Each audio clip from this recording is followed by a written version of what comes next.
A truck arrives late to a grocery store distribution center. The delay is only a few hours at first.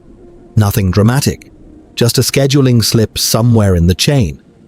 By the time that truck finally reaches the store, a few shelves are already thin. Flour is lighter than usual. The cooking oil section looks slightly picked over. The manager assumes the next shipment will fix it. For the first 3 days, most shoppers barely notice. They buy what they normally buy. Maybe 1 or 2 brands are missing, but the store still looks full. Life continues as usual. But by week 3, the pattern changes. Restocking slows down. Certain items disappear quietly and don't come back right away. Not the obvious survival foods, not the rice or the canned beans people associate with emergencies. Instead, the things that vanish first are often the foods people use every single day, without thinking about them. Cooking ingredients, simple breakfast foods, small comfort items. Suddenly, people start realizing something is different. They walk into the store and notice a familiar item isn't there anymore, or the price has jumped, or there's a limit on how many they can buy. We've seen this pattern before. In recent years, during supply disruptions and transportation slowdowns, the same types of foods disappeared again and again. Not because people panicked, but because the supply system for those foods was thinner than most households realized. And that leads to an important reality. The households that stay calm plan differently. Most people prepare for comfort, not duration. They assume the foods they use every week will always be available when they need them. But modern grocery systems are built for constant movement, not long interruptions. When something slows the system down, the weaknesses show up quickly. To understand why certain foods vanish so fast, you have to look at how grocery supply chains actually work. Most stores don't hold months of inventory in the back room. In many cases, they only carry a few days of stock for fast-moving products. Those shelves stay full because deliveries arrive constantly.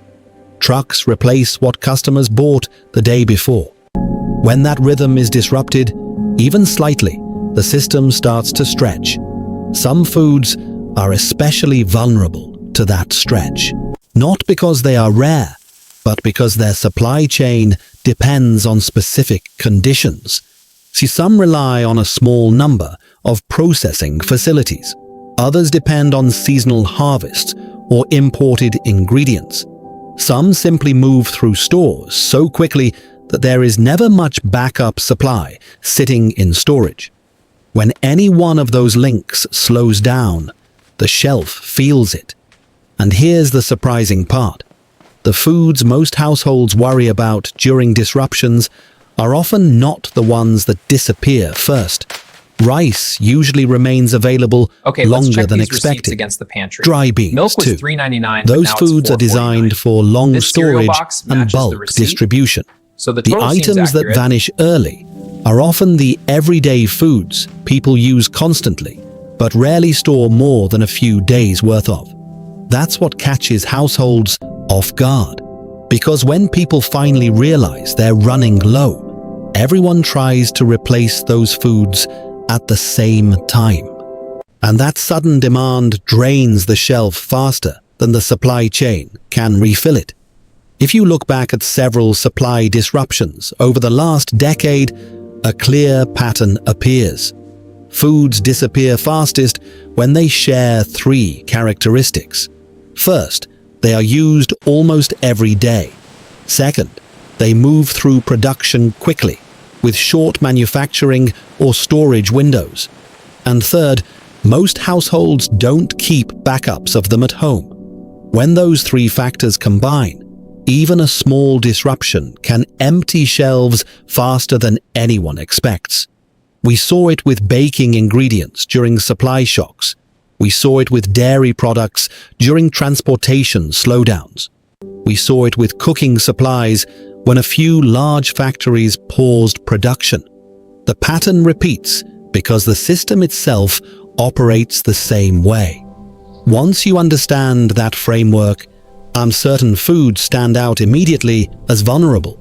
Based on that pattern, there are 12 everyday foods that historically disappear from shelves much faster than most households expect. The first one is cooking oil. Cooking oil seems like something that should always be available. It's a basic kitchen ingredient. But oil supply chains are surprisingly sensitive. Production depends on specific crops like soybeans, sunflowers, or canola. Processing happens in centralized facilities, and transportation disruptions can slow distribution quickly. When supply tightens, cooking oil often becomes scarce before people realize what's happening. Since most households cook with it regularly, demand spikes immediately once shelves start thinning. The second food is flour. Flour appears simple, but its journey from wheat field to grocery shelf involves milling facilities, packaging plants, and steady transportation. Most families buy it when they need it and rarely keep large amounts stored. During supply disruptions, flour demand rises suddenly as more people cook at home. That shift alone can empty shelves faster than the system can refill them. The third is baking yeast.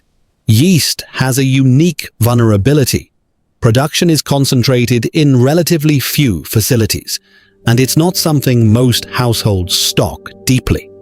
When baking activity increases during disruptions, yeast disappears quickly. We've seen this happen multiple times when supply slowed and home baking surged. Next are eggs. Eggs move through the supply chain faster than almost any other grocery item. They require careful handling, refrigeration, and steady transportation.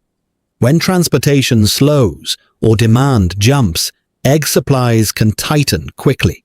The fifth food is peanut butter.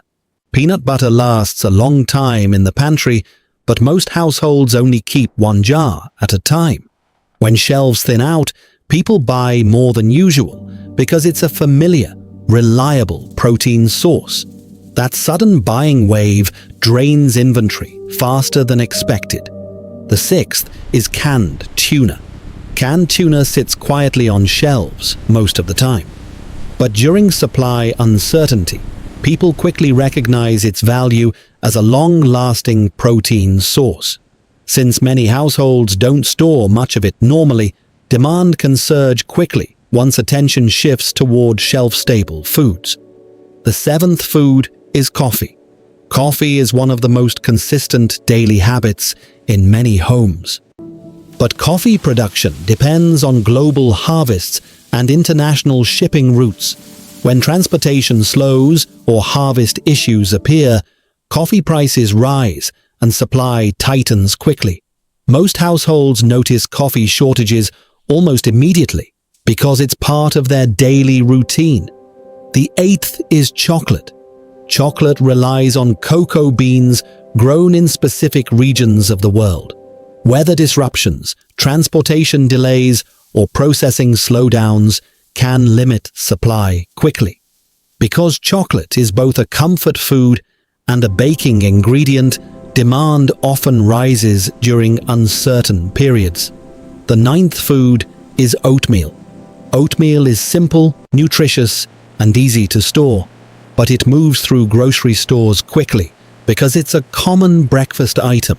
When households start looking for affordable, filling foods during supply disruptions, oatmeal demand can increase rapidly. The 10th item is frozen vegetables. Frozen vegetables seem plentiful because grocery stores dedicate large freezer sections to them. But the system behind them depends on cold storage, electricity, and refrigerated transportation. When any part of that system slows down, frozen foods can disappear faster than dry goods. The 11th is pasta sauce. Pasta sauce is one of those quiet kitchen staples that people assume will always be there. But its production relies on seasonal tomato harvest, packaging plants, and steady transport. When people cook more meals at home, pasta sauce demand rises sharply. And the 12th food is shelf-stable milk. Shelf-stable milk lasts much longer than refrigerated milk, which makes it extremely attractive during disruptions. Because of that, when shoppers begin thinking about duration rather than convenience, this product often disappears quickly. That's 12 everyday foods: cooking oil, flour, baking yeast, eggs, peanut butter, canned tuna, coffee, chocolate, oatmeal, frozen vegetables, pasta sauce, and shelf-stable milk. Each one seems ordinary on its own, but together they reveal something important about how grocery systems behave.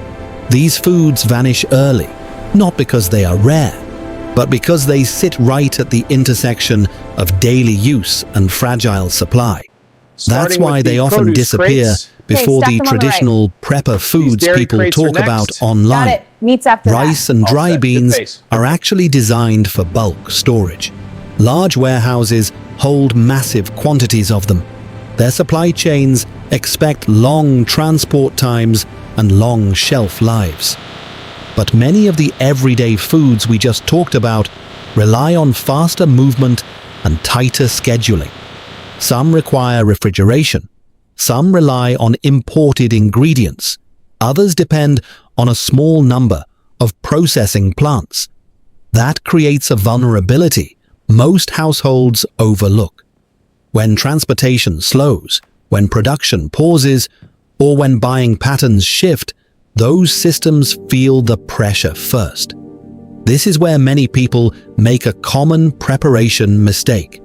They focus entirely on long-term survival foods while ignoring the everyday items they actually use every week. Their pantry ends up filled with foods they rarely eat. Buckets of dry staples sit untouched, while the normal ingredients they rely on every day run out quickly. When a disruption hits, that pantry doesn't support their routine. Now for some olive oil. It forces them to change everything about how they cook and eat. A better strategy is balance. Preparation works best when your stored foods match your real eating habits. The goal isn't to create a completely different emergency diet. The goal is to extend the one you already have. That's where a simple concept becomes useful. Cost per value. Most households think about cost per item, but resilience works better when you think about value across several factors at once. Price stability matters, shelf life matters, nutritional value matters, and how often you actually use the food matters. A jar of peanut butter might cost a few dollars, but it provides protein, calories, and months of shelf life. A bag of oatmeal offers dozens of meals for a small price and stores easily. Flour supports a wide range of foods if you already cook at home. When you evaluate foods this way, building a small backup supply becomes surprisingly affordable. You're not buying a warehouse of supplies. You're simply adding an extra unit or two of the items you already use. Over time, those small additions create weeks of flexibility without major spending. Of course, storing foods correctly matters too. Many of these items have vulnerabilities that people don't notice. Cooking oil can degrade when exposed to heat or light. Storing it in a cool, dark space helps extend its quality.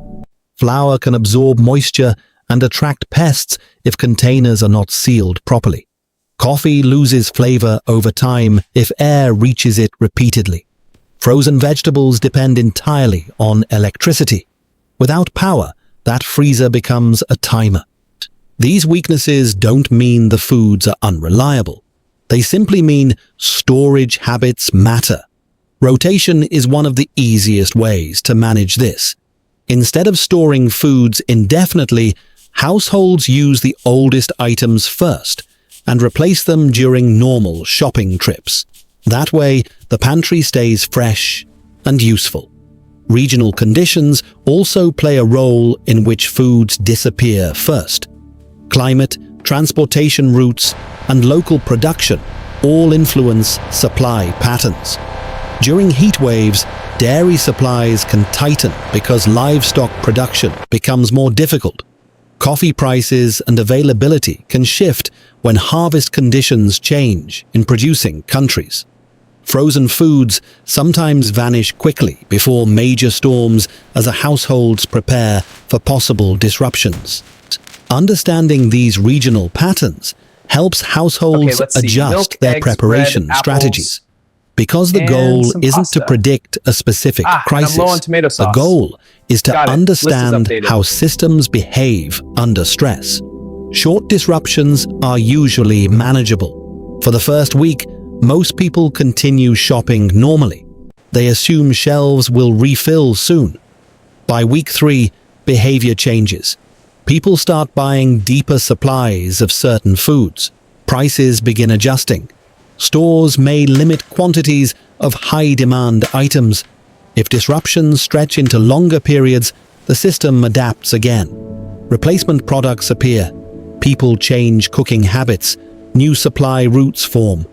But that adjustment period can be uncomfortable Let's make for a quick pasta households dish with just that depend pantry on ingredients. constant First the availability. pasta, then the Preparation tomatoes. simply Stir it all removes that together as it pressure. simmers. A household Pinch of herbs, with and it's even ready. a modest buffer of everyday foods can continue operating normally while the system stabilizes. Instead of reacting to empty shelves, they simply continue using their pantry and replacing items when they become available again. And that brings us to an interesting question. In your area, what's the one everyday food you notice disappearing first when supply tightens? Sometimes it's eggs, sometimes it's cooking oil, sometimes shelf is it's looking pretty flour bare. or coffee. I wonder why Local they haven't restocked patterns this reveal yet. a lot about how supply check somewhere chains else. behave in different regions. But the larger lesson remains consistent. Preparation is not about predicting disasters. It's about understanding patterns. Systems under pressure behave in predictable ways. Certain foods tighten first. Certain behaviors repeat. Certain adjustments appear over time. Households that recognize those patterns Let's get these approach stacked neatly. preparation differently. They keep small buffers of everyday foods. There, that's They better rotate organized. their pantry naturally. They pay attention to the quiet signals in the system rather than reacting to headlines. Preparation is not panic. It is positioning. It means you're not dependent on perfect timing or perfect supply. When shelves thin out, your household continues operating normally. Meals stay familiar. Routines stay stable. And that stability is what preparation is really about. Because when uncertainty appears in the outside system, a prepared household already has its answer. Preparation removes uncertainty.